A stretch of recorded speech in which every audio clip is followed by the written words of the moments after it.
The conference has been unmuted. Hi folks, we're going to get started on the webinar in just a few minutes. I will be muting the lines throughout the call, but you are able to mute your own line by pressing *6. Thank you, and we'll get started in just a few minutes.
Yeah. Okay.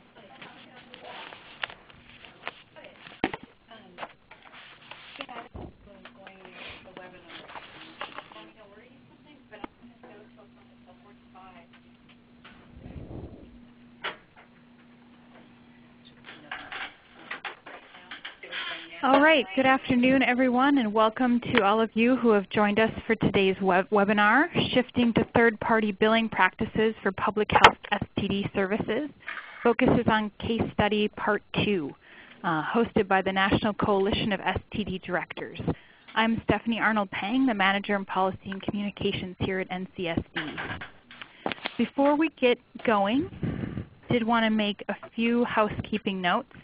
Due to the large number of participants, we will be muting the lines throughout the call, but you are able to mute your own line by pressing *6 and unmute your line by pressing *7.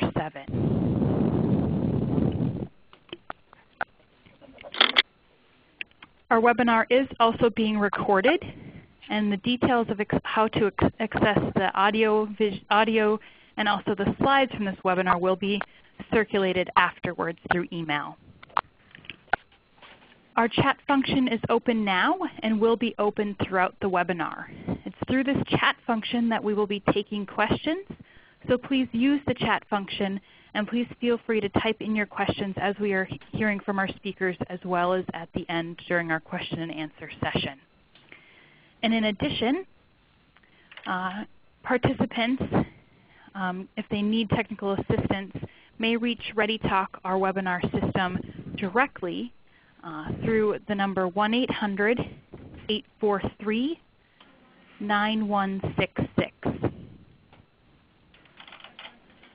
And with that, I would like to introduce William Smith.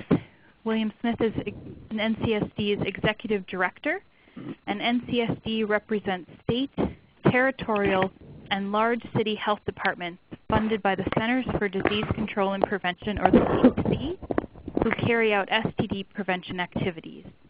NCSD promotes sexual health through a specific focus on preventing STDs, and its areas of work involving policy, advocacy, promoting health equity, and technical assistance and capacity building. Please go ahead, Bill. Well, thank you so much. And that was Stephanie Arnold-Pang, our lead policy person here at NCSD. So I want to begin by thanking Stephanie for making the call, the webinar possible today. She has dutifully filled in for Ariana Childs-Graham, who was a consultant to NCSD over the past year and really helped us pull together the resources that we've developed on billing and reimbursement, including some of the things that you'll hear about today. So I just wanted to be very brief this morning and welcome everyone to the call. This is, I believe, the third webinar that NCSD has done over the past 6 months related to billing and reimbursement. And I should say, to be even more specific, billing and reimbursement with the purposes of really trying to diversify the types of payers for STD services in public health. I'm being very careful about that because I want to underscore that NCSD doesn't believe that billing and reimbursement is the panacea for everything. We believe strongly that we'll continue to need discretionary resources to pay for STD clinical services, but we equally believe that we need to diversify the types and numbers of payers that enable those services to be delivered.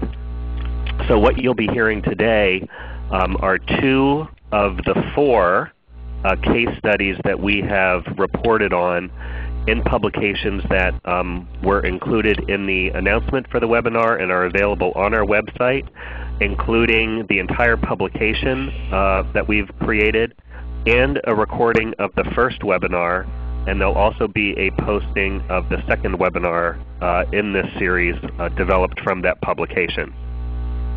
So today you'll hear from our friends at the Red Door Services and from Denver Metro Health, and I have personally visited both of these programs and visited both of their clinic sites, and I can't tell you how excited I am to have them on the call today presenting on the types of really smart and forward-thinking ways that they have developed to create a mixed number and types of payers to support the services that they're delivering. So with that, I will stop and again wish everyone a Happy New Year. Thank you for being on the call, and I'll look forward to hearing from our friends from Minneapolis and from Denver. Thank you, Bill. I now have the pleasure of introducing the team from the Red Door Services in Minneapolis, Minnesota. We have Paula Nelson, who's the Operations Manager of the Public Health Clinic. We also have Michelle Pesonen, who's the Public Health and Clinical Services Billing Supervisor, and Cynthia Spolyar, who's the Business Operations Manager in Minneapolis. This team of third-party billing experts will share their insights, key lessons learned, and their strategies for ongoing improvements regarding their billing practices. Go ahead, Paula and team. Hi, everyone. Thanks for having us. So I'm going to start out and just share a little bit of the history about the clinic and about our billing, and then I'm going to hand it over to Cindy Spolyar, who is the billing manager, and she'll cover the remainder of the slides. Go ahead. So the Hennepin County Human Services and Public Health Department was started, actually the established in 1970 refers to the Red Door Clinic, and the Red Door Clinic started in response to clients going to the emergency room for their sexually transmitted infection needs, and it was decided that that was not a good use of the emergency room, and so the clinic was formed. In 2007, the Red Door merged with Refugee Health and TB Services, and then we became the Hennepin County Public Health Clinic. Go ahead. We're located right downtown, and in fact that little skyway that you can see there actually links us to the hospital. Hennepin County Medical Center used to be a part of the county, and they no longer are, but we still collaborate with them on a lot of things. We're on the 4th floor of that building. Go ahead. So in the Public Health Clinic, we are the largest HIV and STD testing site in the state. We have a number of special programs that we receive grant funding from MDH to provide services particularly to men who have sex with men. We have early intervention services through Ryan White to provide HIV care to people who meet the financial requirements. We also do refugee and health screening, and that's for newly arrived refugees who come to the United States, and we see them within usually a week or 2 of their arrival for a health screening, and then we refer them out to primary care. We also see active and latent TB in the clinic, and we have a small health care for the homeless clinic that 3 days a week. Go ahead. As I said already, we're the largest STD and HIV testing site. We had over 12,000 patient visits in 2011. We don't have our total for 2012 yet, but it usually runs somewhere between 12 and 13. Go ahead. So the rationale for billing was that it helps ensure our long-term sustainability. Third-party billing reduces our dependency on taxpayer dollars. Because we're a county organization, we do receive taxpayer funds. We've been able to reduce our reliance on taxpayer dollars since we started doing the billing. We get about, I think you can go to the next slide. So payment options when people come to the clinic are third-party billing, and Cindy will go through how we get that information. We also ask people if they can make a payment on the day of their visit if they don't have insurance. We do not send any bills home, so the day of the visit is the only opportunity for us to collect any patient fees. And we get about $9,000 to $10,000 a year in patient fees. A month. So $9,000 to $10,000 a month. And also no one is denied service based on their ability to pay. So while we really stress to clients that we want them to use insurance if they have it, and that people who can pay something toward their bill, and we have a chart that has a suggested payment for most of our standard types of visits, that allows us to continue to offer our services, and particularly to offer them to people who have no source of payment. Go ahead. Okay, I'm going to hand this over to Cindy Spolyar now. Thanks. So the history of our third-party billing, we were contracted in 1997 with an outside medical biller to provide all of the billing services, and all that was done on paper. We used paper and counter forms in the clinic, and then would submit them to the biller, and she would actually create the claims and send those out. We would bill private insurance and public programs. In 2009, we actually partnered with Hennepin County Medical Center to work with their electronic billing record, which was Epic. And within Epic there is a medical billing module. At that time we moved the billing from working with the contractor, we moved it in-house and created a clinic billing team. We were lucky enough to have some staff within Hennepin County Public Health who had experience in training in medical billing. Our billing team consists of our billing supervisor, who is a registered health information technician. We have a certified coding associate, 2 full-time office specialists and 2 part-time office specialists. And we realized very early that it was important to have staff who are trained in medical billing and are knowledgeable about it. Or if we don't have the staff resources, I think the best option is the contract billing. Third-party biller, next slide. Third-party payers require annual credentialing of all providers, billing providers, as well as the clinics. And in fact, this credentialing is required in order to be reimbursed from any of the payers. Next slide. The billing process, when clients come in, we ask them if they have insurance. If they do present us with their information, we enter that into Epic. We usually try and make a copy of the card at that time. We explain the issues around explanation of benefit confidentiality, because even though we do not bill clients, we never send out bills, once we submit a claim to their insurance, there's a good chance that the client will receive an EOB at home. And we really have no control over that, so we like to make sure they understand that. Patients who do have insurance have the option of declining to use it. We do ask if they do have insurance and choose not to use it for whatever reason, that they pay for their visit at the upper end of the suggested payment range for the visit type. A little bit more on the process. Next slide. When the clinician opens the visit with the individual, with the patient, the electronic medical record generates an encounter form. The providers document the visit in that encounter form. They enter the procedure CPT codes and a diagnosis code. The CPT and the ICD-9 codes are linked to a fee schedule that is in the record.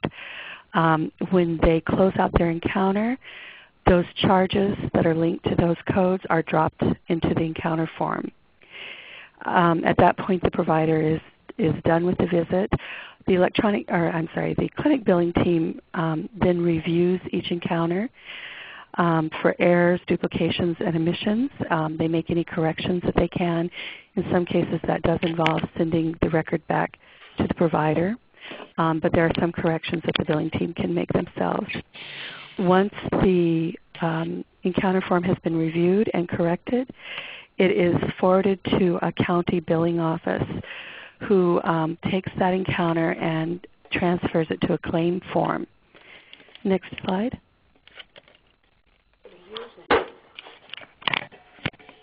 The billing office then submits that claim to a clearinghouse.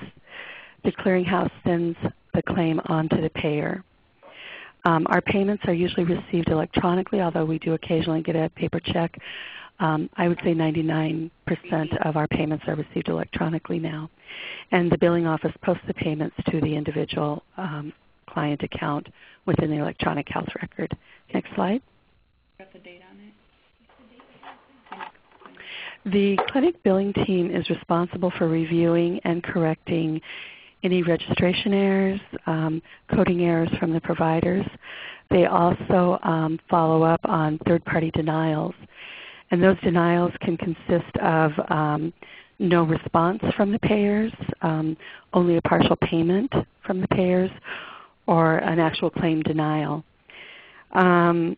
Some of the most common reasons for denials are inaccurate subscriber information. If there's a difference in a name or a middle initial or a date of birth, they might be kicked back.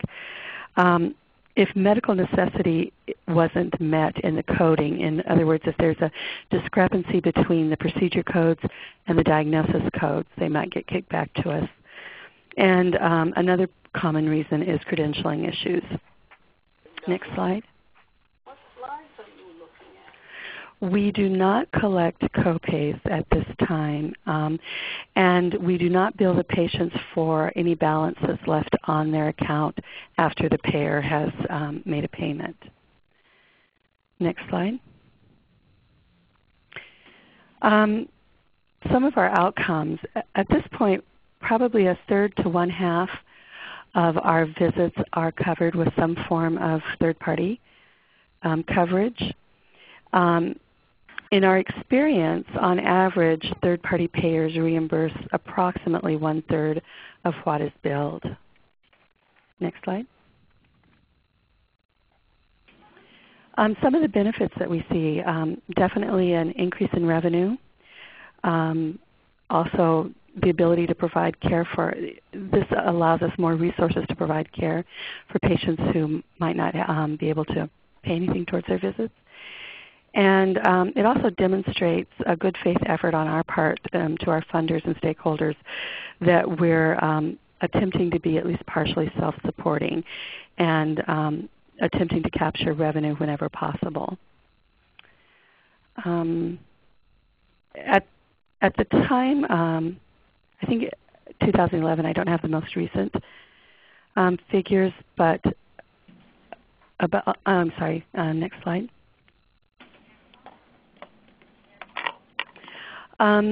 This is a breakdown of our revenue source, although at this point I feel that the county, the 55%, has probably dropped and is closer to 45–50% from the county, and our third-party billing has gone up anywhere from a third to half of our clients.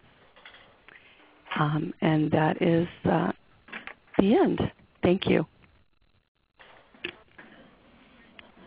Great.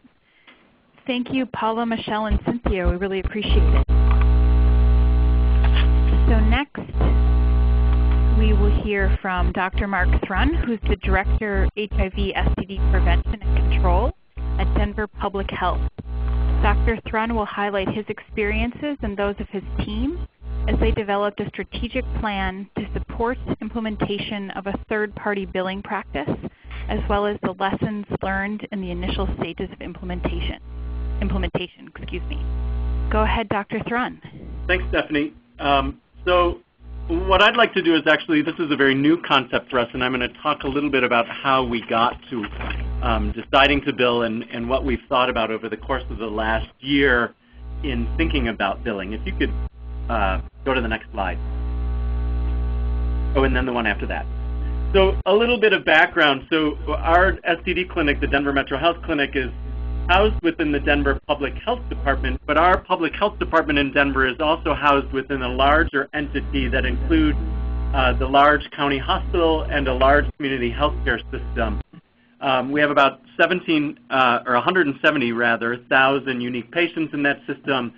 We have about 26,000 inpatients on a regular basis and about just shy of 500,000 outpatient visits on a regular basis. Our individual clinic, the Denver Metro Health STD Clinic, includes both in the building clinic as well as significant outreach services. We have about 21,000 annual visits. About 14 to 15,000 of those are within the walls of the clinic, and about 15,000 unique patients, of which 10,000 of those are within the walls of the clinic. The residual of those visits and patients are patients we're seeing out in the community, collecting urine samples or drawing blood, screening for STDs out in the community. Next slide. The clinic itself is fully integrated STD screening and treatment, HIV screening, and linkage to care services, as well as family planning services. Over 90% of our patients receive family planning services. It's staffed by RNs and NPs, though we do have docs that are on call for each clinic session. The clinic is open 5 days a week, and we have docs on call all the time. It is very much protocol-driven, obviously based on CDC recommendations. It's fully electronic. We've had a web-based medical record for approximately 5 years. We do have a stat lab on site, and then we have HIV and primary care linkage to care programs should people need those services. Next slide. You see the demographics of the patients here. We see a significantly minority population, but consistent with a population of folks that may not have other resources or may be under or uninsured. In Denver, metropolitan Denver, Colorado, about 17% of our patients are men who have sex with men, most of whom gay identify. Though we are a county health department, approximately 40% of our patients come from outside the city and county of Denver. Next slide. Our budget is a little shy of $3 million. We do get significant subsidies from the city and county of Denver to provide our clinical services. We get some additional subsidies from 3 of the surrounding counties around us to help support the care for their patients or for patients that live in their jurisdictions. Because of our fully integrated family planning services, we have significant family planning funding, the bulk of which is Title X. And then we have varied other grants, both research as well as surveillance, that help support many of the staff in the clinic. We don't generate much revenue over the last several years. For 2012, we are on track to generate approximately $36,000 in revenue is all. We do charge a $65 fee for those people who are outside of those 4 subsidized counties, but that's really only about 8% of our visits. And we waive it. We have all kinds, an entire list of why you might not be charged the fee. We just, at the end of this year, in the fall, began charging for repeat wart treatment, where we were the only place where people could get wart care or freezing of warts free, and we're still significantly cheaper than many of the places around us. Next slide. So why did we think about this? You know, billing has been on our mind for many years. I've overseen the clinic for approximately 3, going on 4 years now. And we've had external prompts to begin billing for an extended time period. Indeed, about a decade ago, not quite a decade ago, we began a copay structure And unfortunately at that time we saw approximately 20% drop in our patient population, most notably in a youth population, obviously greatest risk for gonorrhea and chlamydia. Because of that, we ended up reverting back to free services and have essentially been free since that time out of fear that we wouldn't be meeting a public health mandate or our public health interests if we charged fees. And so there was a lot of reticence, despite a lot of external pressures, to begin thinking about the billing process. But approximately a year ago, a little over a year ago, we finally got serious about it, and it was really driven by ongoing cuts in our county funding, ongoing cuts in funding from the CDC, who does support us minimally via the state. It was due to the need to provide more expensive testing, very specifically nucleic acid amplification testing to more people, as well as in new anatomic sites. And at present, our medications are subsidized in a way that the CDC would ideally not like to be subsidizing. And so given all these and the recognition that we've had cuts, we knew we had to think about billing. We also saw an enormous opportunity once the Affordable Care Act was passed, in that, as I'll show in a subsequent slide, a significant proportion of our patients will be eligible for Medicaid under the Affordable Care Act. And we had a significant desire to move through all the kinks of figuring out billing before we had a huge population of people in which we would be billing. Next slide. So our payer mix at present, a little less than 5%, as I said, only about 8% of people we actually charge or have the potential to be charged. But because we waive those fees a lot, less than 5% of our patients at present self-pay. Everybody else does not pay anything at the present moment. We do, however, have looked at who has insurance, and though we didn't until a couple months ago bill Medicaid or private payers, we did know that about 7% of our patients at present were enrolled in Medicaid and 15% had private insurance. The important point, though, and the opportunity that the Affordable Care Act affords us is that looking at income levels of our patients, we know that about 65% of our patients fall under the 133% of the federal poverty level, meaning that they would be eligible for Medicaid post-2014. And indeed, vast majority of the rest of our patients fall under 400% of the federal poverty level, so they would be eligible for services or for insurance under subsidized insurance through health insurance exchanges. Colorado has been very aggressive about pursuing the establishment of the building of an exchange, and the state has come out very firmly that they intend to expand Medicaid. Next slide. So our goals were really to understand the processes involved in billing because we had never really done it, understand the cost of service delivery, implement billing for our current payer mix, and implement a copay structure for reasons that I'll get to in a second, and then assess and modify our clinic flow as appropriate to sort of maximize the billing potential. We knew that billing would impact some of the flow in the clinic. While thinking about that, though, we also wanted to be very thoughtful and consider whether or not we might improve efficiencies in the clinic at the same time. Next slide. So I've broken out sort of our thinking over the course of the last year and now 6 months into different domains. And I found this very important to me as we began to think about billing. For years we had thought about it and said it's just impossible. There's just too much. We can't do it. It's not, for a myriad of different reasons, and those myriad of different reasons ended up being the domains that I'll present to you now. Number one is that we didn't really know what it cost to provide service at all. We didn't know what we would bill. And historically, our cost has always been equal to our funding. We would spend down our grants. And so our cost was always equal to our funding and not at all related to our service. Now, that didn't mean if our grant was cut that we wouldn't have to let somebody go and then our service would drop, but we'd always spend our funding, and that was our knowledge of our cost for service. And so one of the very first things that we did was really to improve our understanding of cost of services at the patient level by deconstructing how much staff time is involved in every patient visit, both clinician staff time as well as administrative staff time, really looking at finally at our lab costs, what tests are we ordering, on how many people, and for what types of visits, and looking at our pharmacy costs, both our staff costs as well as our drug costs. How much does it cost us to then treat the STDs that we diagnose?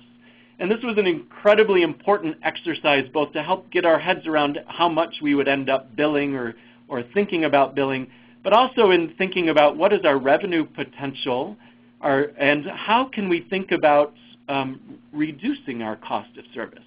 Now that we have these numbers and have had these numbers, we've already begun implementing some things to reduce our cost of service while not reducing our service levels. And so it's been a great exercise, but we would not have done it had it not been for thinking about billing. Next slide, please. The next domain was really thinking about what are the levels of service we're providing, and this is really key, of course, to being reimbursed. You know, are we thinking about provider or facility billing? And I'm not going to go into the details of these, but I'd happily respond to questions both in this webinar as well as afterwards. Are we really even able to bill? In some settings, RNs are able to bill. In other settings, RNs are not able to bill. If RNs are not able to bill, but they're the primary care provider, how might we link that note to a clinician of a higher level, and does that clinician then need to be present and see that patient? These are all the things that we had to think about and work through. What are the Medicaid and Medicare documentation requirements? So with the aim that Medicaid obviously is going to be our biggest payer source, that was our focus, we had to sort of deconstruct what are our levels of service currently provided, and more importantly, does our documentation match that? Are we coding at what level, what E&M, evaluation and management code level are we seeing patients, and then are we documenting to that level? How will we gather billing data? Is it going to be web-based? Will we fully exploit our electronic medical record, or will we need to hire people who will go through and do audits of our charts? Provider documentation training. How do we then, once we know the level at which we need to document, how do we get all of our providers up to speed on that? And so we've worked through these different questions. And I won't give you the specific answers to all of these questions because they're going to differ by every site. But I'll go on to the next slide, the next domain. So we had to determine our potential revenue. Was it even worth it to go into this venture? And of course, we couldn't have done that without a better understanding of our costs, going back to that first domain. And so that's how we figured out our current payer mix. Because nobody paid, we never really asked people about payer source. Did they have private insurance? And so that was new in 2012, was looking at the current payer mix. We had to do some deconstructing, asking about income, which thankfully we were prompted by our family planning colleagues to be collecting all along. And so to be able to assess our future payer mix, which is how I know that about 65% of our patients will be eligible for Medicaid, we needed to think about the need or requirement for copays and what kind of revenue generation that might bring in. Again, historically, many people think about what we did a decade ago in implementing copays and the significant drop in youth that we saw. And we wanted to be very conscious of not creating an environment in which the people who needed our services most, because we were the safety net clinic, would no longer be able to receive them. So we had to think about for whom are copays required, and is it required not just because of those payer sources, but also because patients should have some skin in the game and should have some ownership of their own health care and help them buy into the care that they're receiving. And then finally, we used all this data to establish some revenue projections. Again, I'm not going to share those, but one has to decide, is it worth it to pursue this? Next slide. Enrollment was a huge issue for us. And enrollment actually was very vague to us. And we ended up using the term in various different ways, which came down to we needed to think about how do you define enrollment? Is enrollment just the ability to be able to see that day in clinic? Is it the ability to be able to see in an ongoing way in that clinic? Or is it an ability to be able to be seen in our larger healthcare system? And there's different steps that have to be taken for patients to be enrolled at those different levels. When would enrollment occur? Would it occur prior to the visit? Are we going to be dependent upon other avenues in Colorado that will be working very hard to enroll people eligible for Medicaid into Medicaid or seek private insurance through the exchange? I will say that's what we've decided. Would it be at the time of a visit? Or would it be after a visit? Would we see somebody for free once and then say, in order to come back, you need to be enrolled, and use that as sort of the stick or carrot to get them enrolled after that, so that we would have the ability to bill somebody for the next visit? I will say we had some experience with that last option, and it just didn't work very well. Once somebody's gonorrhea is treated, they don't have any incentive to necessarily enroll in care until it comes back. Although one could think about incentivizing that in different ways. Who would do the enrollment? Would we use external staff? And this is what we've come to realize. We happen to, because we're housed in a much larger entity, there's a lot of people around us working to enroll people in Medicaid already. Or would we need to hire internal staff, internal folks to be able to enroll people in payer sources? And then finally, what level of documentation would be required? In order to enroll in insurance, obviously you have to have some proof of income, and patients with gonorrhea may not necessarily think about bringing their last phone bill or paycheck or bank statement as they're coming to get treated for that dysuria. Next slide. We had to think about sort of the constructs within billing, documentation of charges. Is there consistency between those super bills, the CPT codes and the ICD-9 codes that were already referenced in the documentation in the chart? Who then processes those claims? Thankfully, we are part of a larger system that we can use our billing department at a larger entity to be able to do that. But as Red Door has already explained, they previously contracted with somebody but now do it in-house within the clinic. Who handles and tracks receipts of payments that are made? What about those without a payer source? Do you still see those folks? How are copays handled? Are they ever waived? And then, as was already mentioned, there's a lot around explanation of benefits and the desire that we have to provide confidential services and turning off explanation of benefits, which is not always so easy, but certainly possible. Next slide. Clinic flow, obviously, the registration processes when we're gathering more fiscal information take more time. Staff, software, in fact, we had to buy some new computers and new scanners. Forms, did we have the right forms to collect the information that we needed for Medicaid or for private insurance? What documents might somebody need to bring in with them? The money collected, do you do this up front or you do this after the visit? Up front, you can establish sort of a fixed copay structure, a fixed fee structure, but that may not then, if the provider orders many, many more tests, may not fully compensate you for the care. And so other clinics have chosen to bill or collect money after the visit. Who handles that money? How does it get deposited? How are charges recorded? We use a super bill where our providers record a super bill in a super bill that's actually paper, and then that gets coded in by our administrative staff and then linked to that medical record number. Next slide. Communication is huge, and we continue to work on this. How do we engage our staff? We did spend a year planning, and we did engage some key folks in our clinic, but there was others, simply because you can't have everybody around the table during a planning process. Others that were a little less acutely attuned to why we were doing this and what it would mean and what it would mean for them on their day-to-day job, and we're still trying to play catch-up on that a little bit. When and how to relay it to the patients, what documents do they need to bring, how much cash do they need to bring, what if they can't pay and we don't want to tell too many people that they can come in for free, though we truly do want to meet our public health mission, but we don't want people scamming us necessarily. How do we relay this to community partners? What do we tell the state health department when they're referring people in for syphilis screening because they're a contact and they expect that service to be free? Next slide. And then obviously you need to build evaluation and feedback loops, number of patients seen. Are we refusing patients? Are we going to see a drop in the patients that we see as we implement a fee structure and billing? Will we see that drop in patients? What will how do you follow the clinic flow, and is it really making your administrative processes more or less efficient, and how do you mitigate that?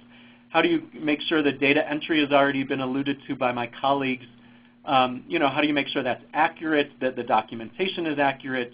How do you track bills sent and the charges refused, and being able to try to go after charges that might have been refused?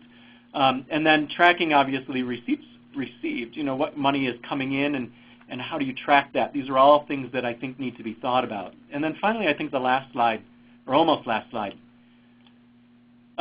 So where we are, so we spent time thinking about all these domains over the course of approximately a year.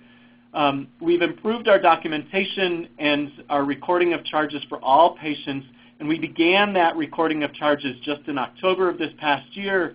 In November, those charges, mind you, this is very nascent, so sort of the first full month that we were recording charges at all, were over $100,000.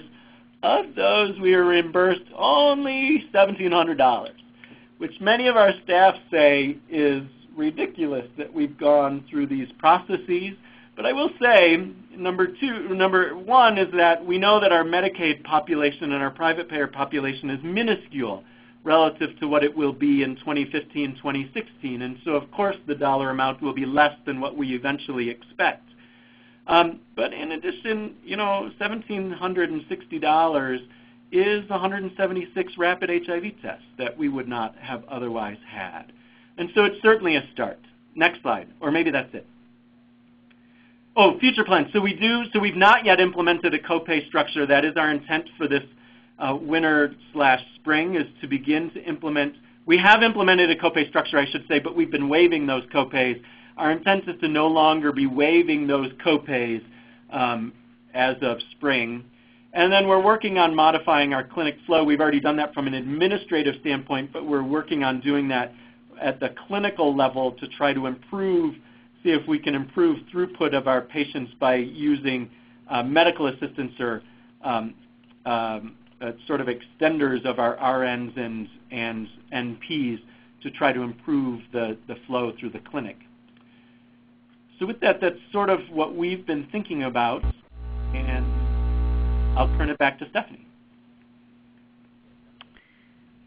Great. Thank you, Dr. Thrun. I think we now have about 15, 20 minutes or so for questions. Red Door, I had muted your line. I'm going to unmute you, but we are getting a little bit of a feedback when we open up your line. So if you have technology or like a BlackBerry or something near the phone, if you could try to move that so we can minimize that background noise. Is it better now, Stephanie? We cheated and we put our phone on speaker so we could listen, and we've taken that off now. I think when you're just speaking in the handset, that's much better. Thank you. Okay. Yep, we'll do that going forward. Great. Thank you. So as I said, we have been collecting some questions that we've been getting throughout the speakers.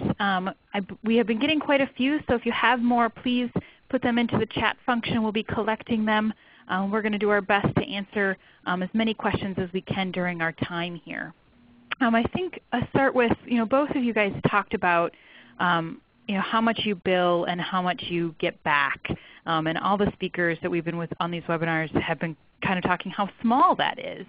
So, could you both talk about, the cost benefit you have staff and their time and their salaries and their effort versus what you get back in total revenues? Could you kind of talk about the cost benefit structure about setting up this third-party billing system and how you feel about that? Sure, I don't know who wants to go first, but I'll just jump in since I started talking. We don't anticipate that we will ever be compensated fully for the cost of care. And we went into this process recognizing that we are a safety net clinic. We serve youth who, though there may be many more eligible for Medicaid and CHIP, may have perceptions related to confidentiality or may not know how they can access their insurance benefits that we will need to continue to serve. We know that there are adults that have private insurance that are just seeking confidential services, not wanting to see their primary care provider that they've known for 20 years and tell them about their STD that we will need to continue to serve. And there will always be people that fall through the cracks that are in between insurance, that we will always have a safety net service function that we will never be able to be fully fiscally independent based on the generation of revenues. This said, when we think about those November charges that I showed in Denver were really just for the 7% of our patients that were Medicaid. If we multiply that by, say, 7, 8, 9 to get to the between 60–70% of patients that will have Medicaid moving into the future, that ends up being not insubstantial amounts of money that could go to paying for an additional clinician in the future, or enough to cover an expansion of nucleic acid amplification testing to oral and rectal sites. And so though the dollar figure thus far is minuscule for us, we are incredibly nascent. And as I have said to my staff, $1,700 is still $1,700. 170 HIV tests is 170 HIV tests that we would have not otherwise been able to afford. And so we're going into eyes wide open that we will never become fully independent of other funding sources, but with the recognition that additional money will allow us to provide additional services or allow us to provide similar services in an era in which our subsidies are falling. I think what we have seen, certainly we have many of the same issues. We see youth, we see people who come to us for confidential services and would rather not use their insurance. We have always stated that we will not refuse service based on ability to pay, and it will continue to be that way. However, we have seen our people who have some sort of third-party pay source increase from about 20 to 25%, probably now closer to 40 to 45%. And we have seen that we have been able to reduce the amount of property tax dollars that we're using, and that's a good thing in this time. We have a lot of grant funding for special programs, and that faces some uncertainty. So anything that we can do to show some sustainability based on third-party payment is a good thing. And even though we don't get the full amount that we bill, it's certainly more than we would get if we didn't bill at all. And I think that's how we look at it. Great, thank you guys. Paula, as long as you mentioned this, we did have a question about property tax revenue in Hennepin County. Our NCSD third billing report, which the URL is on your on your slide screen right now for the webinar. In the report, we mentioned that the local policy in Hennepin County required property tax revenue to be the payer of last resort. Yes. And is that one of the factors that motivated you all to start seeking out a third-party billing sources of payment? Probably. We actually started doing some billing back in the late 1980s, and so I'm sure that was part of the motivation at that time. We had only nurses providing services, and then we started to have nurse practitioners provide services so that we were able to bill. And we also, now that we have merged as the public health clinic, we have other third-party pay for our TB and our refugee services, and our budget is all one now. So yes, I mean, in terms of trying to find other sources of revenue, that has always been the goal. Great, thank you.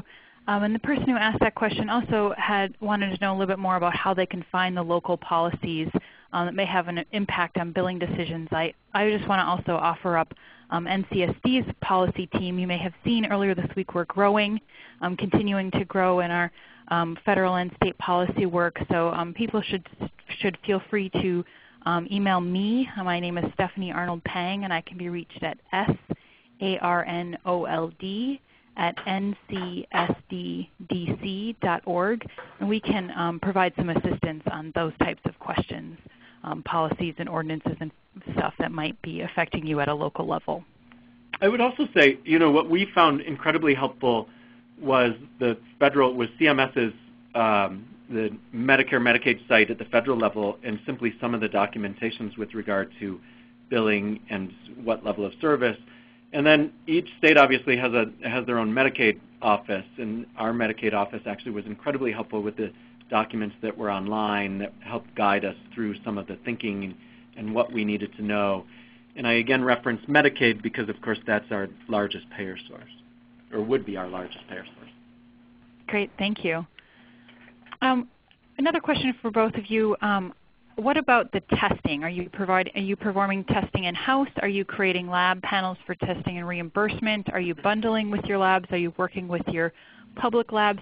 What are you doing with the testing in labs? For Red Door, our lab that provides most of our services is the Hennepin County Medical Center lab. We contract with them. We do all of our in-house testing. We do the NAT testing. We do multiple sites for gonorrhea and chlamydia as appropriate. We send our herpes cultures to Hennepin County. Our urines go to Hennepin County. We do our HIV confirmatory tests, and our syphilis testing is done through Minnesota Department of Health lab. Outreach testing is done, and then we are doing primarily HIV and syphilis screening, and then the labs get brought back. The HIV rapid tests get done at the outreach site, and then the blood gets brought back and sent to the Minnesota Department of Health lab for the syphilis testing. And we through our contract with the hospital, we pay a reduced fee for the lab services. So of course that's very helpful. And we bill. Yeah, we bill the third-party payers. Gotcha. We have a very similar setup in Denver in that we have a larger lab that supports our FQHC system in our county hospital. That operates our stat lab. They're a separate fiscal unit, and so they just historically have billed us for the tests that we perform, and then we would pay for that out of grant funding.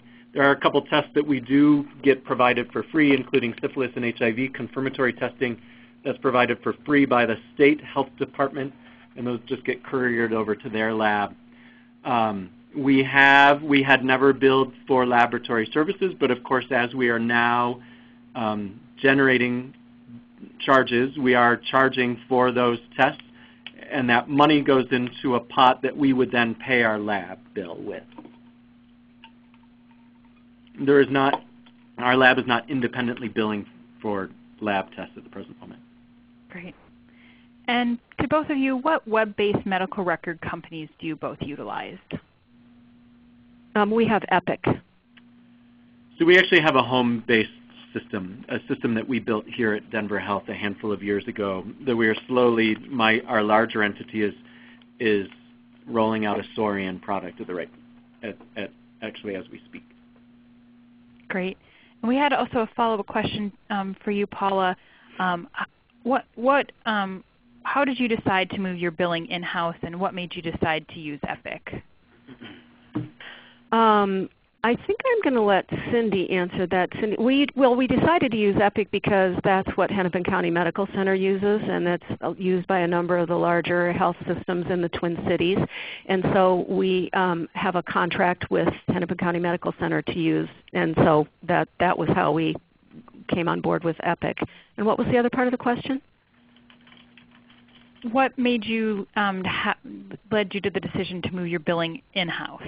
Oh, because through Epic we had the ability to move it in-house because we had there's a billing module within Epic, and so we were able to move it in-house. And that's linked to the ambulatory modules within Epic. Great. So it was really the move to Epic that did it, and we did that in 2009. We had another specific question for you, Paula. How much revenue do you get each year from third-party payers? You know, we were just trying to find how much third-party revenue. I was just trying to find that. I suppose that's one of the things, since I manage the budget, that I should have off the top of my head, but I don't. But I would certainly be willing to answer that outside of the webinar if somebody wants to let me know. Give me their contact information. I'll send that. Great. Our budget, again, this is the total budget for all of our services, so we don't have a breakdown just for the STI services anymore. So what I would be able to provide would be, our annual budget is about $430,000. Sorry, $4 million. Sorry. And as I think we said, about a third of our payment comes from that. So, but again, that would be for the entire clinic, not just for the STI services. Great. And then Dr. Thrun, we had a specific question for you. You said that you have a $45 fee for repeat wart treatment. Is that per visit or per treatment, regardless of the number of visits that are needed for treatment? You know, it's interesting, when we were doing background trying to figure out what we would charge, the charges are all over the place. There are some places that charge similar fees per wart. And so that's actually per visit. So we will see somebody, if they come in for STD screening, we'll treat their warts, but any subsequent visits, we'll ask them to pay. Great, thank you. And I know that in the billing there's a sort of a two-tier depending on the number of lesions. So from 1 to, I can't remember how many lesions, is one fee, and then if it's over that amount, then the charge is higher. Yeah. We don't do a two-tiered system, but that's the way the payment is. Yeah. Great. And another general question for the both of you. So we've sort of talked about how this is kind of billing, and moving to billing is kind of a decision, it's a process, kind of in some ways a cultural shift. So would you guys agree with that? Do you, how long did it take? How do you feel about starting out being public health and moving towards a billing structure? Well, I can say that this has been huge for us. When the Red Door Clinic was established in 1970, it was a free clinic. And to this day, we get multiple calls every single day, and I'm not exaggerating, saying, I understand you offer free STD services. So culturally, it's really hard to move away from that. And there have been a lot of people who have struggled with, a lot of staff who have struggled with the notion that as a public health clinic we should be not concerning ourselves so much with charges. Hopefully in our messaging to our clients we make it very, very clear that the priority is that we want to see them. If we get a sense that someone is hesitating in any way at all because they're afraid they're going to have to pay, we reassure them all over the place that we want them to come in. We will see them. If they can't pay us anything, it's okay. So we have continued. We actually did a quality improvement project on trying to establish a sliding fee scale that we could actually implement while the patient was in the clinic. Since we don't send any bills, we tried to find a way that we could say, these are your charges today based on your income. This is what you owe. But the Epic is not a real-time system. It's not set up to do that. So what we ended up doing was just coming up with, this is generally, if you have a full STI screening, this is what it costs. We'd like you to pay something today if you don't have insurance, and here's a suggested amount. And we still will not turn people away. And we just keep that, continues to be our mantra.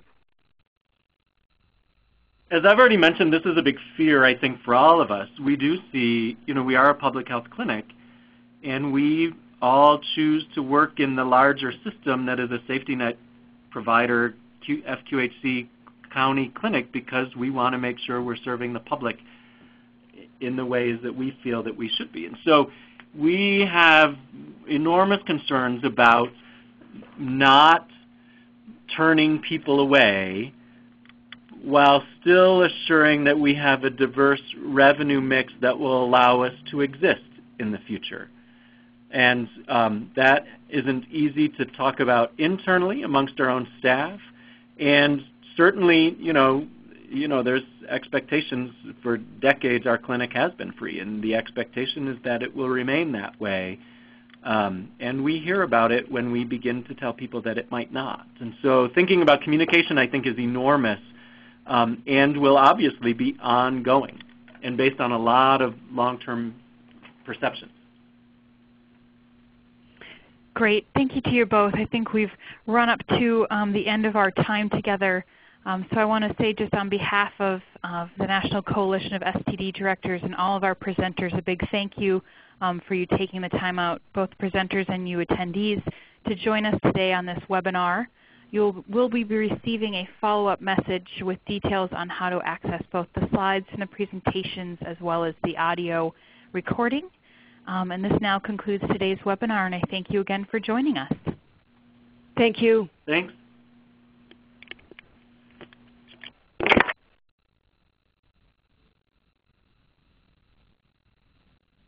Thank you. Please stand by.